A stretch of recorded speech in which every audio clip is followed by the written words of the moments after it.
Bom dia, paz do Senhor. Estamos começando mais um momento que Ele cresça, que eu diminua, né?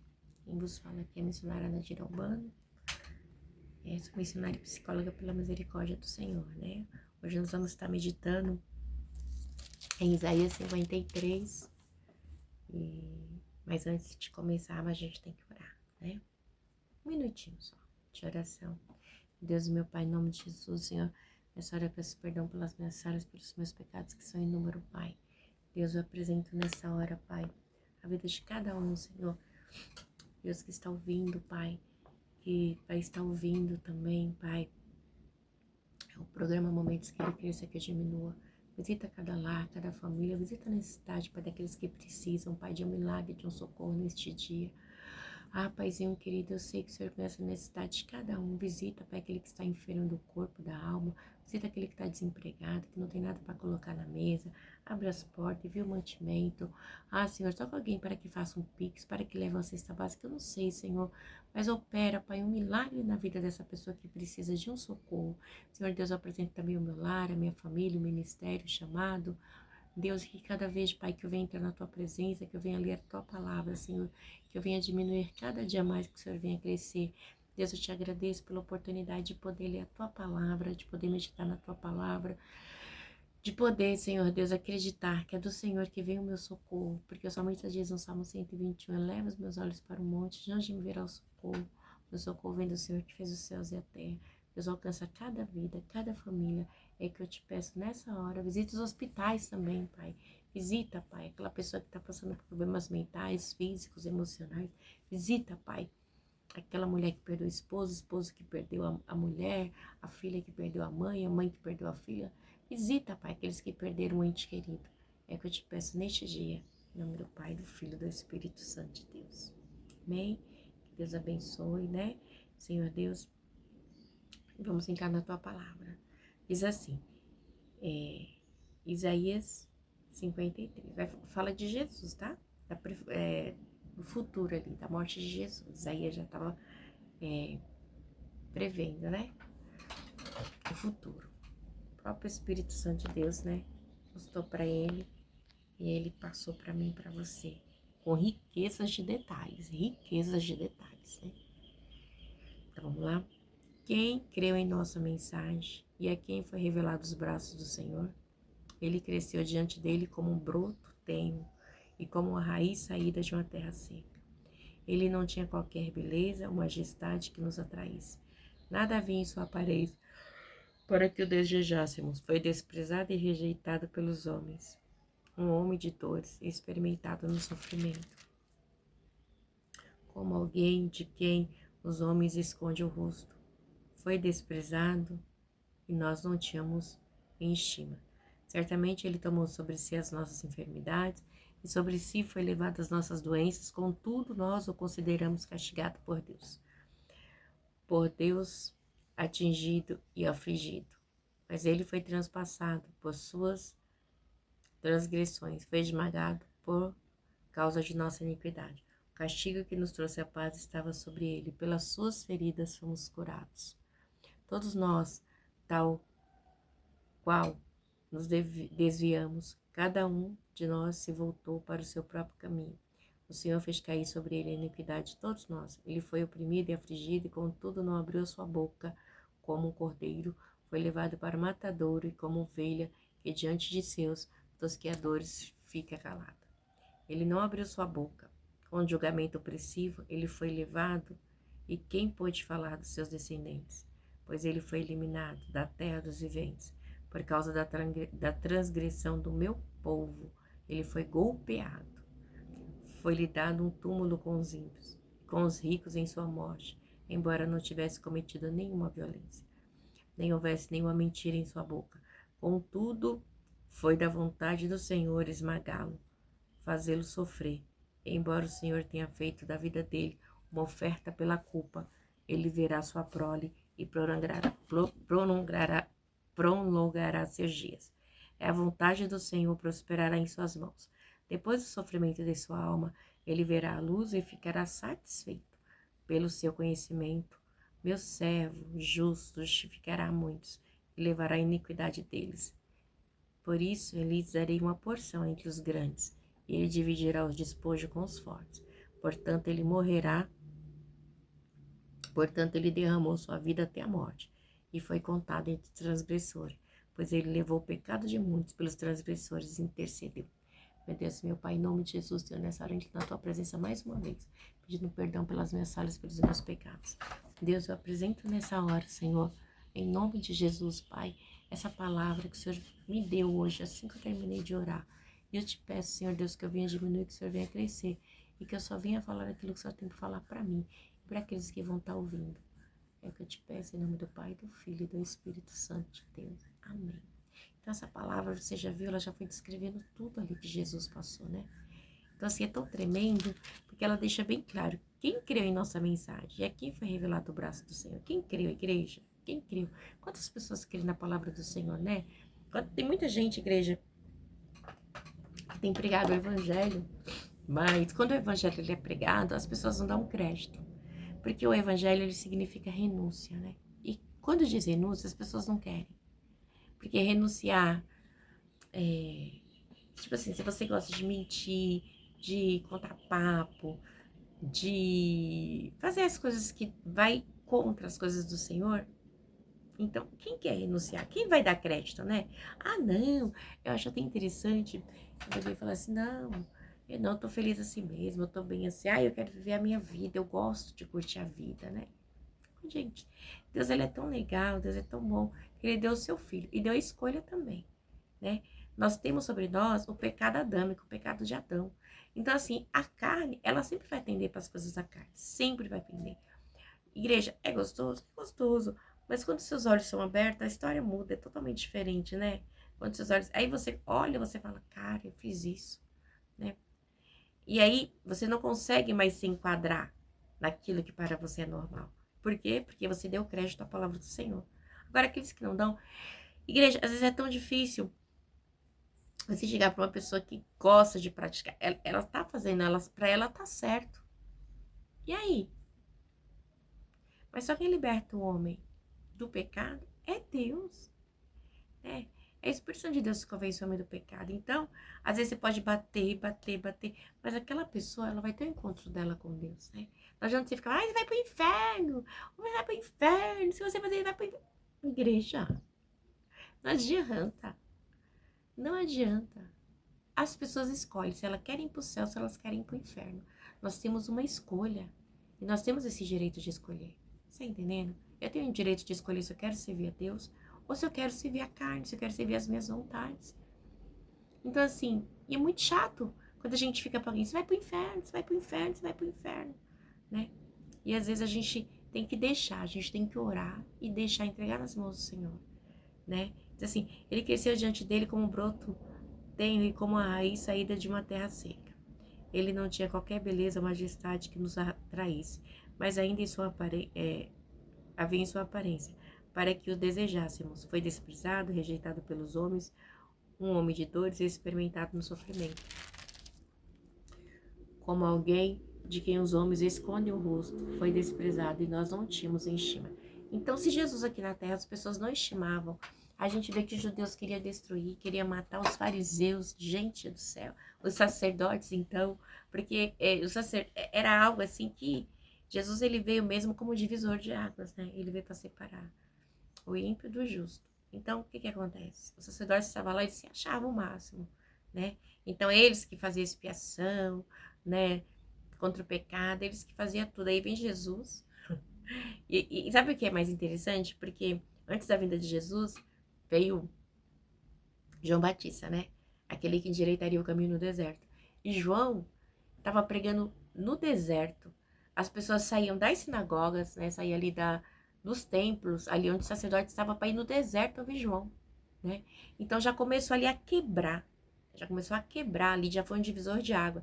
Então, quando João chega para endireitar o caminho, é onde João fala, João sabia o caminho dele, que ele cresça que eu diminua, João 3,30. Então, João já vem pregando o evangelho do arrependimento. Arrependei-vos, raça de víbora. Quando essa víbora que João fala, não é para o povo, e sim para os sacerdotes, né? Sim para aqueles que cuidavam das coisas do Senhor, ele não estava fazendo a mesma coisa, né? Então, essa raça de víbora não é para o povo, e sim para os sacerdotes, né? E para aqueles que estavam com ele, que, vamos dizer assim, que era quem era responsável de manter as coisas do Senhor direita, mas não mantinha, né? Então, igreja, era tão interessante porque o sacerdote, ele tinha que levar o povo a ter santidade com Deus. Eles não faziam isso. Então, vem Jesus e um divisor de água, né? Então, assim, ele era desprezado, as pessoas não tinham estima por ele. Então, assim, por quê? Porque ele veio fazer a diferença. Certamente ele tomou sobre si as nossas enfermidades, sobre si levou as nossas doenças. Contudo, nós o consideramos castigado por Deus atingido e afligido. Mas ele foi transpassado por causa das nossas transgressões.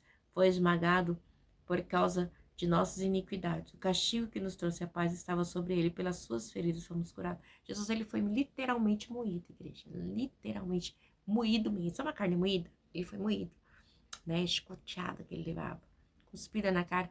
Então, ele ali, ó, firme, né? E ele foi como o quê? Como ovelha muda, né? Todos nós, tal qual nos desviamos, cada um de nós se voltou para o seu próprio caminho. O Senhor fez cair sobre ele a iniquidade de todos nós.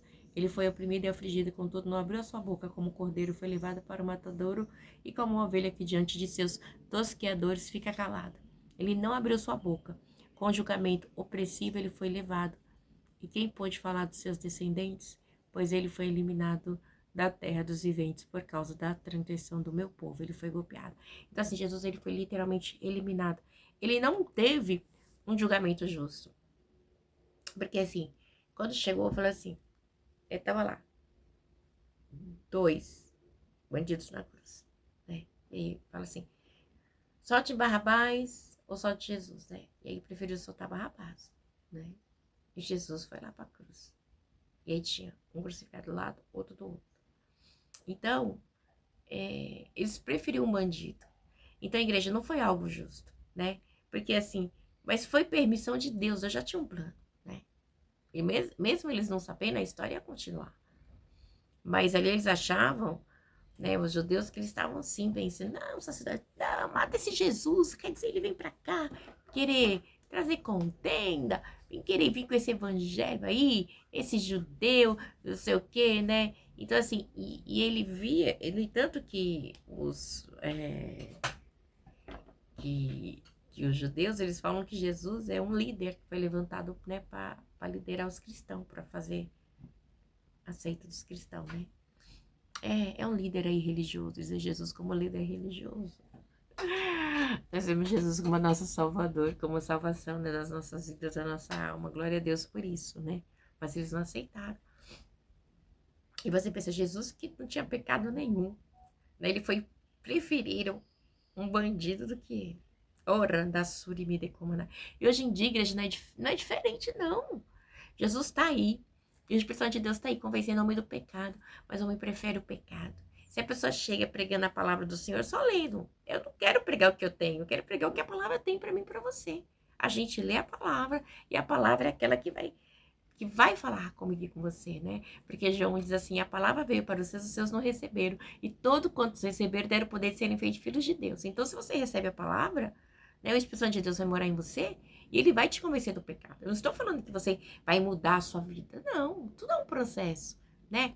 Quando eu aceitei Jesus, em 2000, foi um processo. Eu fumava, bebia, gostava de curtir e tal. E aí casei, pela misericórdia do Senhor. Assim, em 2001, conheci Jesus em junho de 2000. E aí, quando foi em setembro de 2000, Deus preparou meu esposo. Em 28 de julho de 2001, nos casamos, né?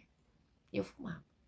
E 5 anos depois, eu engravidei do meu primeiro filho e eu fumava. E eu tinha vontade de parar de fumar, mas eu ia na casa do Senhor, eu participava, eu orava, eu jejuava, né? E aí teve um dia que eu tava com barrigão do Marcos, né? E eu fiz tratamento pra engravidar dele. E ali eu falava, Senhor, eu não aguento. Eu lembro como se fosse hoje, foi em Corpus Christi, né? Já tem 17, 18 anos isso. E o Senhor, Deus, eu preciso parar de fumar. E tinha um relógio na igreja onde eu congregava, tinha um relógio de oração. E nesse feriado de Corpus Christi foi eu e uma irmã muito amada, querida, a irmã Alice. E a gente foi para o relógio de oração de 1 hora. Eu com o barrigão do Marcos, orando ali. Falei, Senhor, eu quero parar. E aí, quando eu cheguei em casa, fui pra casa, fiz as coisas, fumei e tal. E aí, quando à noite eu tava saindo pra ir pra igreja, pro culto à noite, né? E aí eu fui no cantinho, assim, era um quarto e cozinha que eu morava, e no fundo tinha uma lavanderia. E eu acendi o cigarro, né? E fumei. Eu olhei pro céu e fumei. E ele, Deus falou comigo assim, este é o último cigarro que você põe na boca, né? Foi o próprio Espírito, foi o próprio Deus que me libertou, porque eu fumava muito igreja. E aí eu saí, né? E fui pra igreja, cultuei, adorei, voltei. Igreja. Uma semana depois, a minha mãe fumava, meu padrasto fumava, tinha uma colega da gente que ela fumava, o pessoal fumava em cima de mim. Igreja, eu descobri que eu tinha parado de fumar já tinha uma semana. E para honra e glória do Senhor já se faz 18 anos, né? Então, assim, quando Deus liberta, a gente não tem vontade mais. Porque Ele vai trabalhar na sua vontade. Meu desejo era tão grande de parar de fumar, igreja. Porque eu fumava desde adolescente, né? Na curtição louca da vida, eu fumava muito. Então, assim, para mim foi um presente, assim, que, olha, de verdade. Agora eu vou tentar Deus, vou lá pegar um cigarro e botar na boca? Pra quê? Né? Então, assim, eu tô muito bem sem fumar. Ganhei uns quilos, que eu pesava 48. Depois casei, engordei, fui pra 80 e tô feliz. É importante que o Senhor me libertou. Eu vivi isso, eu vivi, né? São muitas experiências, né? Mas eu tô contando essa pra você ver. Então, assim, mas eu tive uma luta, né?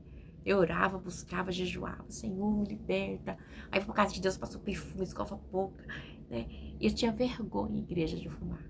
Eu queria parar, né? E Deus conhecia o desejo do meu coração, né? Então, Ele conhece o desejo do seu coração. Não é que você vai chegar de um dia pro outro, você vai ser santa, você vai na igreja. Não, isso é mentira, né? Porque quem convence o homem do pecado é o Espírito Santo de Deus, né?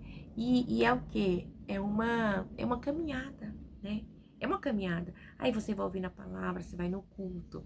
Aí um dia você pega a Bíblia, você ora, você jejua. Você vai tendo vergonha daquilo que outrora para você era normal. Isso é Cristo. Cristo na cruz. Isso é o sangue de Cristo na cruz. Sabia? Porque ele faz com que a gente tenha vergonha. Oh, xarabadassuda como do pecado. Aí o pecado, que era algo normal, passa a não ser normal. Isso é muito importante nas nossas vidas, sabia? Entender que Cristo ele veio para nos libertar do pecado. E às vezes a gente acha que servir a Deus é um sacrifício, não. Sacrifício é quando você... igreja, eu ficava sem tomar café para comprar cigarro. Isso para mim é um pecado. Você tá entendendo? Ficar com fome. Mas eu tinha que fumar. E quando eu não tinha dinheiro, misericórdia, eu ficava nervosa. Ai, que droga. Eu ficava desesperada. Então, para você ver como que a gente é dominada, né? Pelas vontades da carne. Mas glória a Deus, hoje eu tô livre, graças a Deus. Sabe, igreja? Graças a Deus. Hoje eu posso dizer que eu sou livre, para a glória de Deus. Deus me libertou de tanta coisa, igreja. Tanta coisa, tanta coisa. Eu sei quem é. Eu sei quem eu era. E muita gente sabe quem eu era, né?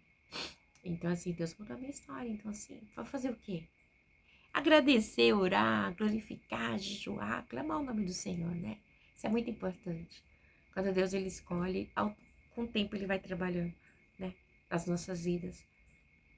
Isso é muito importante. Mas nunca, nunca, nunca favoreça o erro, sabe? Jesus diz aqui, com julgamento opressivo ele foi levado. Jesus teve um julgamento opressivo. Nunca, igreja, seja favorecida tudo que é errado. Por mais que você fique sozinha, mas não fica do lado do erro, né? Eu sempre tive isso comigo. Aprendi com a minha avó isso. Não aceita nada de errado. Eu sempre tive isso, mesmo antes de ser cristã, eu já tinha isso comigo. Então, assim, nunca. Fulano mentiu? Mentiu. Não adianta que você não vai ter meu apoio. E quando eu aceitei Jesus, aí sim ficou mais latente isso na minha vida, né? E por mais que quando você tem posicionamento, você é perseguida, você é caluniada, você é defamada. Por quê? Porque você não faz parte da roda dos escarnecedores, né? E eu sempre tive posicionamento nisso. Nunca gostei, sabe? E depois que eu aceitei Jesus, aí que eu fiquei mais firme mesmo. Então, isso incomoda muita gente, né? Que você tem que ter posicionamento.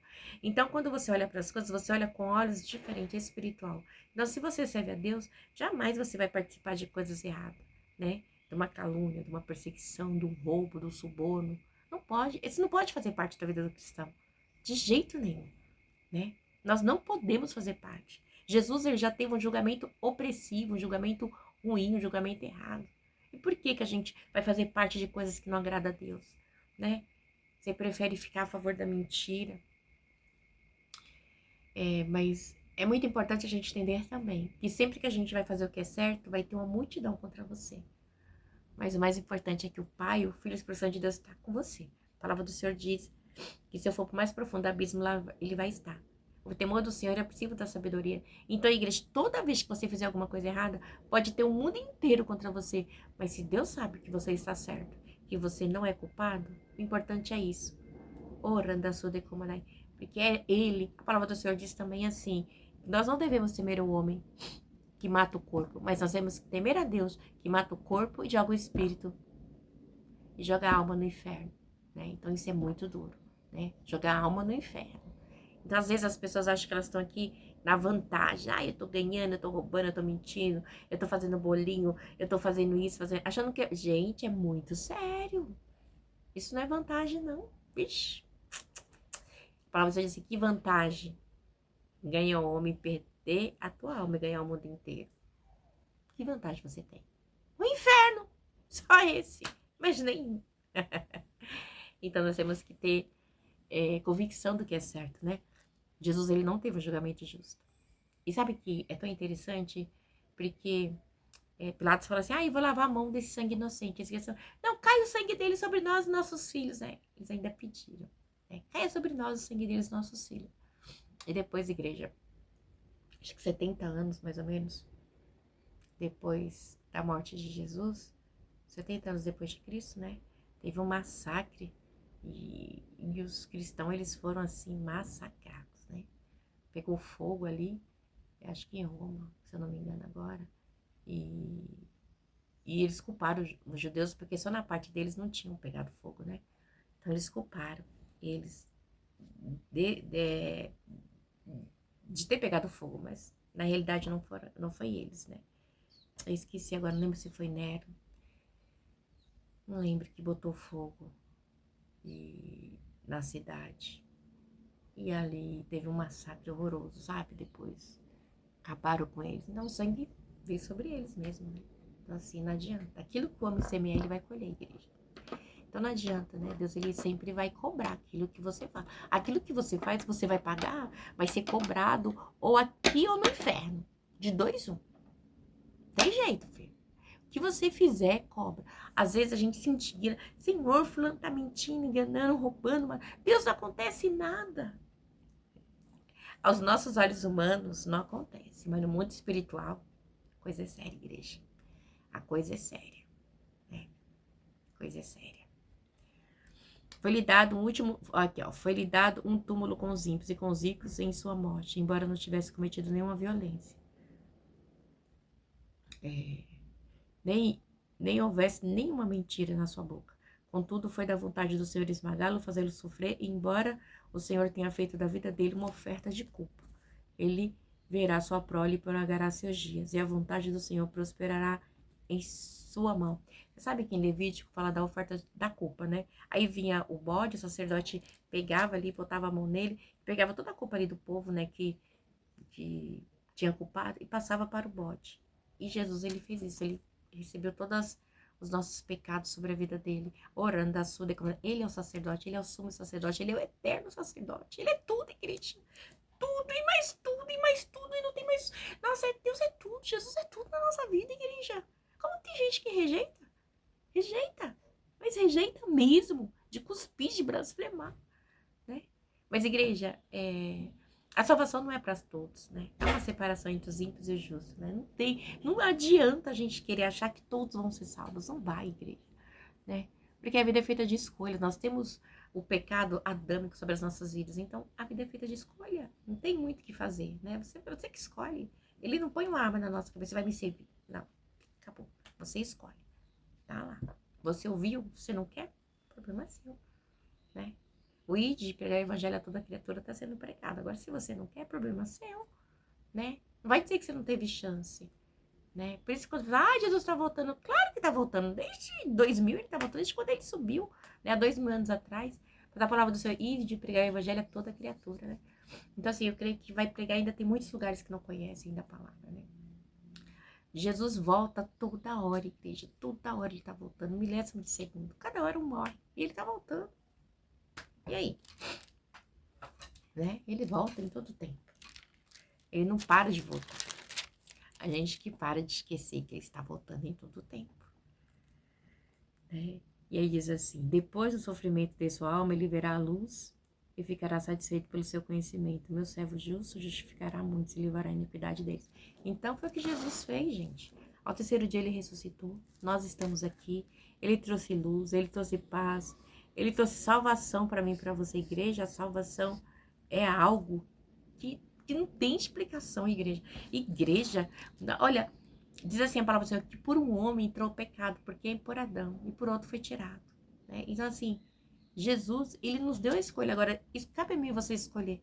Você quer continuar no pecado? Você quer servir a Cristo? Você quer uma vida de paz? Igreja, eu não tô falando pra você que você não vai ter problema, não vai ficar desempregado, não vai ficar enfermo. Vai ter tudo isso. Mas saber que o teu espírito vai para o Pai. Nossa, isso é tremendo, igreja. É tremendo, sabe? A gente tem que entender que nós temos que tratar da nossa alma todo o tempo. Né? O mais importante na minha vida e na tua é a nossa alma, igreja, a nossa alma, não tem jeito. Eu posso ter carro, ter casa, ter tudo, né? Sou muito grata a Deus, porque eu saí de um quarto e cozinha quando eu casei, eu não tinha nada. Agora eu moro num apartamento, né? Deus me trouxe um apartamento daqui e vou sair para uma casa. E a casa, que eu creio que Deus é o dono do ouro e da prata. E eu tenho vontade de ter uma casa, né? Mas Deus, ele vai trabalhando. É no contra-gota. Será que eu estou preparada para ter essa casa hoje? Então, assim, Deus me tirou da casa da minha mãe, da casa da minha amiga, que eu ficava nela também, na Fernanda, e me botou no quarto e cozinha. Aí foi trabalhando e me botou aqui no apartamento. Tô aqui. E ele vai trabalhar, tá trabalhando na minha vida aqui. E quando eu estiver preparada, ele vai me dar uma casa. A gente tem que estar preparado, igreja. Então, assim, Deus, ele vai preparando a gente pra gente estar subindo de patamar, né? Então, assim, eu morava no quarto e cozinha, com banheiro e uma lavanderia no fundo. Aí, hoje eu moro. Tem 2 quartos, um corredor, uma lavanderia, uma cozinha, um banheiro e uma sala. Já cresceu. E daqui, eu preciso de mais quartos, eu tenho 4 filhos. Então, assim, e aí Deus vai preparando. E eu tenho falado, Senhor, eu preciso ter uma casa maior. Eu tenho 3 filhos homens e uma menina. Então, assim, Senhor, prepara. Eu espero uma casa no Senhor. Mas sabe se estou preparada agora para casa? Né? Porque eu não tenho dinheiro, igreja. Eu tenho fé. Que eu sirvo o Deus do mundo, né? O Deus que é dono do ouro e da prata, do mundo inteiro. Então, mas eu não sirvo ele pelo que ele pode me dar. Eu sirvo ele pelo que já me deu na cruz, né? Que é a salvação, igreja. Então, eu sou muito grata a Deus, sabe? Esse ano de 2024 é um ano de gratidão, um ano de agradecer por tudo que Deus fez na minha vida e na sua, né? Esse ano é um ano de gratidão. A gratidão tem que se fazer presente na minha e na sua vida. A gratidão, ela é fundamental. Tem gente que não é grata, igreja. Tem pessoas que não são gratas, né? Eu sou grata por tudo que Deus fez, onde Ele me tirou, que Ele fez por mim, né? Então, eu sou muito grata. Eu tenho muita gratidão a Deus por tudo, sabe? E aprendi, nessa caminhada com Ele, a entregar tudo que eu tenho na mão dele. Sabe? Entrego o filho, entrego o marido. Não fico me apegando, sabe? Aprendi a entregar. Não foi fácil não, igreja. Eu aprendi a entregar tudo nas mãos deles o ano passado. Passei uma situação difícil. Eu falei, Senhor, entrego nas tuas mãos, Pai. Eu não vou ficar lutando mais. Porque aí Deus um dia me chamou a atenção, né? E o Senhor falou, Nadir, não adianta. Os seus olhos é limitado.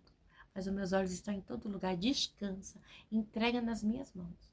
Igreja, depois que eu entreguei, meu Deus do céu. Porque a gente prega, a gente vai, a gente ora, a gente faz, a gente atende um, atende outro. E a gente mesmo, muitas vezes, a gente quer ficar tomando conta de tudo. E quando eu entreguei para Deus as situações que eu tava passando aqui do meu lar, de verdade. Nossa, eu senti paz, aí eu deito, durmo, acordo. E Deus foi mudando, eu percebi a mudança, né?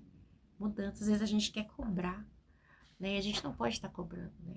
A gente que tem filhos, principalmente.